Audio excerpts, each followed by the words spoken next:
Se você tem 60, 70 ou 80 anos e percebeu que está andando cada vez menos, não porque não quer, mas porque dói, porque cansa, porque as pernas simplesmente não obedecem mais como antes, este vídeo foi feito para você.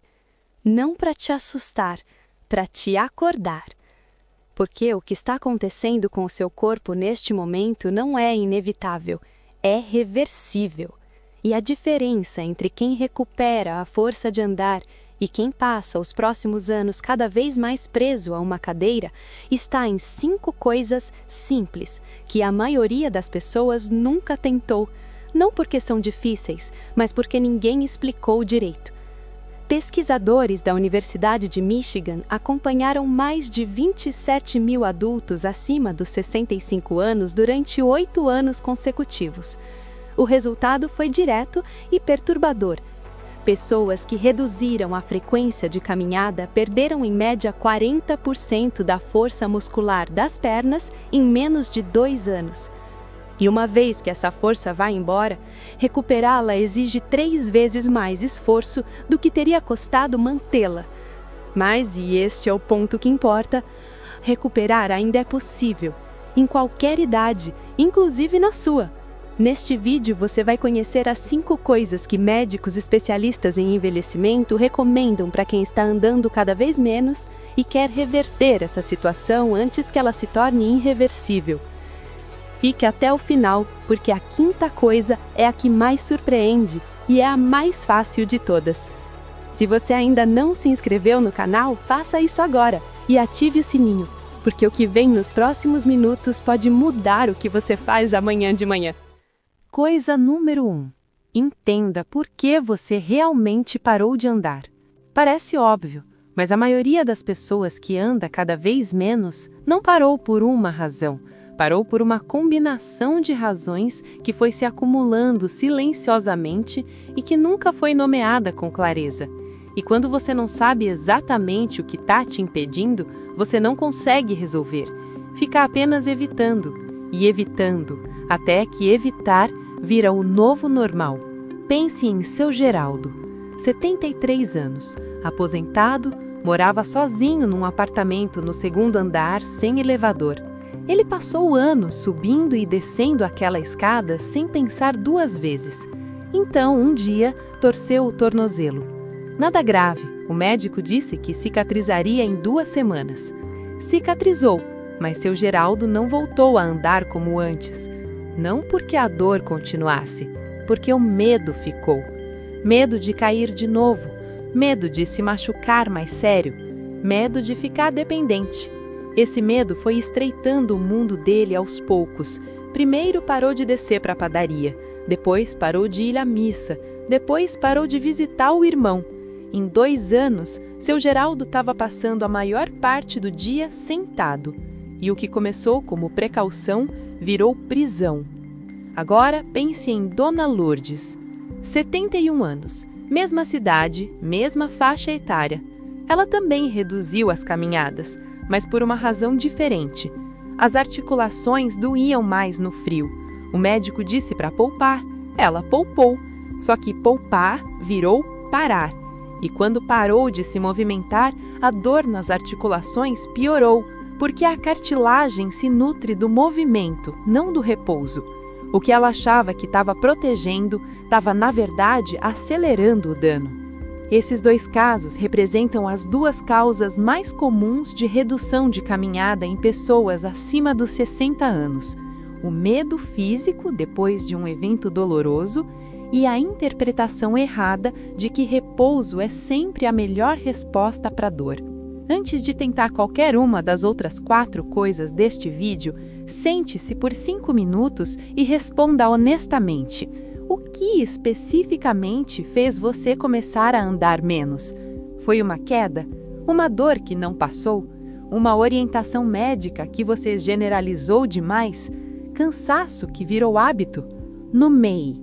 Escreva se precisar, porque você não resolve o que não consegue ver com clareza. Coisa número 2. Comece pelo menor movimento possível e leve isso a sério. Uma das maiores armadilhas em que pessoas acima dos 60 caem quando decidem voltar a se movimentar é a armadilha da ambição prematura. Elas ficam paradas por meses, às vezes anos, e então decidem que vão mudar tudo de uma vez. Vão caminhar 30 minutos por dia, vão fazer academia, vão retomar tudo o que faziam aos 50. E na primeira semana, a dor aparece, o cansaço aparece, a frustração aparece e elas param de novo, dessa vez com a sensação adicional de que falharam. Esse ciclo é cruel e é evitável. A ciência do movimento em idosos é clara nesse ponto. O músculo envelhecido responde melhor a estímulos pequenos e frequentes do que a esforços grandes e esporádicos. Um estudo publicado no Journal of Gerontology mostrou que adultos acima dos 70 que caminhavam apenas 5 minutos por dia todos os dias apresentaram ganhos mensuráveis de força muscular nas pernas após 6 semanas. Ganhos comparáveis aos que caminhavam 20 minutos 3 vezes por semana. A frequência venceu a duração. A regularidade venceu a intensidade. Pense em Dona Célia. 68 anos, havia parado de caminhar após uma cirurgia no joelho. Quando o médico liberou o retorno às atividades, ela tentou retomar caminhadas de 20 minutos e desistiu na terceira tentativa por causa da dor. Então, a fisioterapeuta sugeriu algo diferente. 5 minutos por dia, sem negociação, mas sem exceção. 5 minutos. Dona Célia achou ridículo, mas fez. No primeiro mês, aumentou para 8 minutos. No segundo, para 15. No quarto mês, estava caminhando 30 minutos diários sem dor, algo que ela havia declarado impossível meses antes. O princípio aqui não é humildade, é biologia. O músculo precisa ser convencido gradualmente de que o esforço é seguro antes de se comprometer a crescer. Se você exige demais cedo demais, ele recua por proteção. Se você pede pouco com consistência, ele responde. Então a pergunta não é quanto você consegue caminhar hoje. A pergunta é: qual é o menor movimento que você consegue fazer todos os dias, sem falhar? Pode ser 5 minutos, pode ser dar 3 voltas no quarteirão, pode ser caminhar até o fim da rua e voltar. O tamanho não importa agora, a repetição importa. Comece pelo que parece pequeno demais e faça isso por 30 dias sem pular um único dia. Coisa número 3. Aprenda a diferença entre a dor que protege e a dor que mente. Este é o ponto que muda tudo para a maioria das pessoas acima dos 60 que pararam de caminhar por causa de dor. Porque existe uma diferença enorme entre a dor que é um sinal real de dano e a dor que é apenas o seu corpo desacostumado com o movimento protestando porque foi perturbado. E confundir as duas é um dos erros mais comuns e mais caros que pessoas idosas cometem quando tentam se mover mais. A dor que protege é aguda, localizada, piora com o movimento e não cede. É a dor que aparece quando algo está de fato errado. Uma inflamação ativa, uma fratura por estresse real, uma compressão nervosa real. Essa dor merece atenção médica, merece pausa, merece investigação. A dor que mente é diferente. É a dor que aparece nos primeiros minutos de movimento e vai embora depois. É o desconforto muscular que surge no dia seguinte a uma caminhada porque os músculos foram usados depois de um longo período de inatividade. É a rigidez matinal que dissolve em 20 minutos depois que você começa a se mover. Essa dor não é um sinal de dano, é um sinal de adaptação. O músculo está reclamando porque foi acordado, e essa reclamação, quando ignorada com inteligência, leva ao fortalecimento. Seu Antônio tinha 75 anos e artrose no joelho direito. O médico havia dito que era para evitar impacto. Seu Antônio interpretou isso como evitar movimento. Ficou 2 anos quase parado. A artrose piorou. Então, um reumatologista especialista em idosos explicou a diferença. Impacto é pular, correr, subir escadas rapidamente. Movimento é caminhar em superfície plana, pedalar numa bicicleta estacionária, se movimentar na água. A cartilagem não se regenera com repouso. Ela se nutre da pressão suave e rítmica do movimento. Seu Antônio começou a caminhar 15 minutos por dia em superfície plana. Em 3 meses, a dor havia reduzido significativamente. Em 6 meses, havia subido de volta as escadas do Filho do 100 sem precisar de apoio. Se você está comentando este vídeo, escreva o número 3 abaixo agora. Quero saber quantos de vocês reconheceram neste ponto a própria história. E se ainda não se inscreveu no canal, faça isso agora, porque nos próximos vídeos vamos falar especificamente sobre cada tipo de dor que impede idosos de se moverem e o que fazer em cada caso. Coisa número 4. Alimente suas pernas do lado de dentro. A maioria das pessoas que anda cada vez menos foca exclusivamente no movimento e esquece completamente que o músculo que precisa se mover também precisa ser construído e que essa construção acontece na cozinha tanto quanto na calçada. Músculos envelhecidos têm uma característica específica que músculos jovens não têm. Eles são resistentes à proteína. Isso significa que o músculo de uma pessoa acima dos 65 anos precisa de mais proteína do que o de uma pessoa de 30 anos para ter o mesmo resultado de síntese muscular. E a maioria dos idosos brasileiros consome menos proteína do que o necessário, não por falta de acesso, mas por falta de informação. Pense em Dona Marlene. 72 anos, tentava caminhar mais, mas sentia as pernas fracas e pesadas mesmo em distâncias curtas. Reclamava que as pernas não tinham força. O médico pediu exames, tudo normal. O que ninguém havia verificado era a dieta. Dona Marlene comia arroz, feijão, salada e às vezes um pedaço pequeno de frango. Parecia equilibrado, mas a quantidade de proteína era insuficiente para manter a massa muscular de uma mulher de 72 anos com histórico de inatividade. Quando a nutricionista ajustou a alimentação, adicionando ovo no café da manhã, aumentando a porção de proteína no almoço e incluindo um iogurte natural no lanche da tarde, a diferença nas pernas apareceu em menos de 6 semanas. Dona Marlene não havia mudado o exercício, havia mudado o combustível. Além da proteína, 2 nutrientes específicos têm papel direto na força e na mobilidade das pernas em idosos: a vitamina D e o magnésio.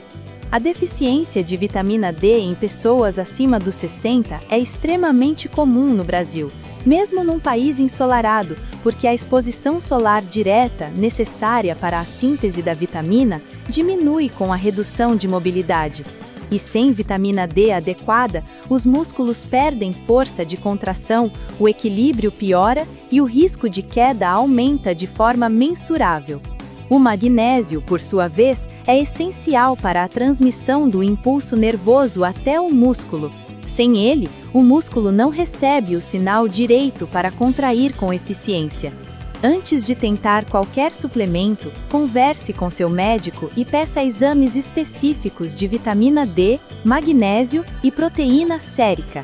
Mas enquanto espera o resultado, comece pelo básico: um ovo inteiro todos os dias, uma porção de proteína animal ou vegetal no almoço e no jantar, e 10 a 15 minutos de sol direto nos braços e pernas entre 9 e 11 horas da manhã. Essas 3 mudanças, sem nenhum gasto adicional significativo, já representam uma diferença mensurável na força das pernas em 6 a 8 semanas. Suas pernas não vão fortalecer só com movimento, elas precisam de matéria-prima, e essa matéria-prima vem do que você coloca no prato todos os dias. Coisa número 5. Use a sua mente para mover o seu corpo.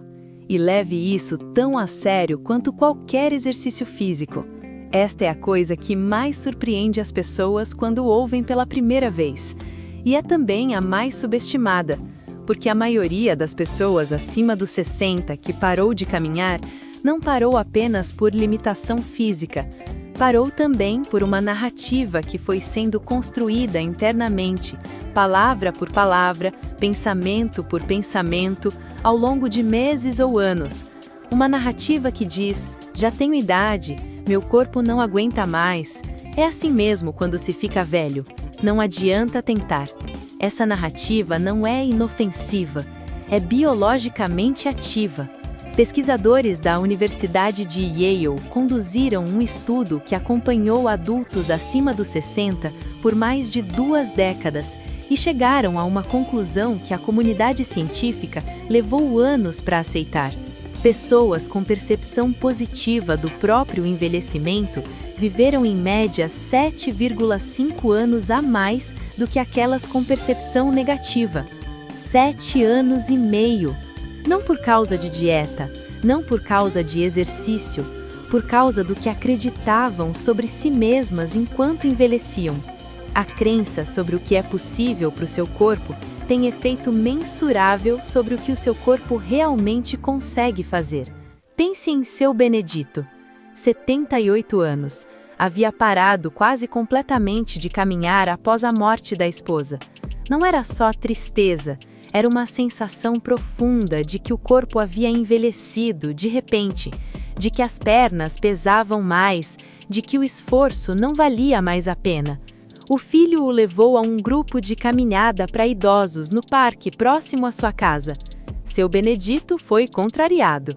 Na primeira semana, ficou sentado, observando. Na segunda, caminhou 5 minutos com o grupo. Na terceira, caminhou 15. O que mudou não foi o corpo, foi o espelho social. Ele viu pessoas da mesma idade, com as mesmas limitações, se movendo, e a narrativa interna começou a rachar. A ferramenta prática aqui não é otimismo forçado, é substituição de narrativa com evidência. Toda vez que seu cérebro disser "não consigo mais", você responde com uma pergunta: consigo fazer pelo menos 1 minuto? Consigo dar pelo menos 10 passos? Consigo sair até a porta e voltar? A resposta quase sempre é sim, e cada sim pequeno é uma rachadura na narrativa limitante. Com o tempo, as rachaduras viram buracos, e pelos buracos entra luz e movimento. Existe também uma técnica específica que neurologistas recomendam para idosos com dificuldade de retomar o movimento: a visualização motora. Antes de caminhar, sente-se confortavelmente, feche os olhos e passe 2 minutos imaginando seus pés no chão, seus joelhos se dobrando suavemente, seus braços balançando no ritmo dos passos, o ar entrando pelos pulmões enquanto você avança. Estudos com pacientes em reabilitação mostraram que a visualização motora ativa os mesmos circuitos neurais que o movimento real e prepara o cérebro para executar o que o corpo vai fazer. Não substitui o movimento, mas reduz a resistência interna que impede muitas pessoas de dar o primeiro passo. Agora você conhece as 5 coisas. Entender por que você realmente parou de andar, começar pelo menor movimento possível e fazê-lo todos os dias sem falhar, aprender a diferença entre a dor que protege e a dor que mente, alimentar suas pernas do lado de dentro com proteína, vitamina D e magnésio e usar a mente como aliada do corpo, porque a narrativa que você carrega sobre o próprio envelhecimento tem tanto impacto na sua mobilidade quanto qualquer exercício físico. Nenhuma dessas 5 coisas exige academia, nenhuma exige equipamento caro, nenhuma exige que você seja jovem, forte ou sem dor. Elas exigem apenas uma coisa: que você decida que ainda não chegou na hora de parar. Porque a verdade que a ciência confirma repetidamente, é que o corpo humano, mesmo aos 80 anos, mesmo depois de anos de inatividade, ainda responde, ainda adapta, ainda cresce quando recebe o estímulo certo com a frequência certa. Pense em Dona Maria, com 82 anos, que voltou a caminhar até a padaria sozinha depois de 2 anos presa em casa. Pense em seu Raimundo, com 76, que voltou a subir as escadas da própria casa depois de um ano evitando. Pense em todas as pessoas que um dia decidiram que não podiam mais e que descobriram, quando finalmente tentaram do jeito certo, que podiam mais do que imaginavam. Você não sabe o que o seu corpo ainda é capaz de fazer, mas só vai descobrir se tentar. Amanhã de manhã, antes de qualquer outra coisa, levante-se e dê 10 passos. Só 10. Não é uma caminhada. É uma declaração. Uma declaração de que você ainda está aqui, que o seu corpo ainda importa e que o movimento ainda faz parte da sua vida. 10 passos. E depois mais 10. E depois mais. Porque é exatamente assim, um passo de cada vez, que pessoas que achavam que não podiam mais, voltam a caminhar por anos. Se este vídeo te tocou de alguma forma, deixe nos comentários qual das 5 coisas mais fez sentido para a sua situação. Sua história pode ser exatamente o que outra pessoa de 70 ou 80 anos precisa ler hoje para decidir tentar de novo. Inscreva-se no canal, ative o sininho e compartilhe este vídeo com alguém que você ama e que está andando cada vez menos, porque às vezes a informação certa chega pela mão de quem se importa. Obrigado por assistir. Nos vemos no próximo vídeo.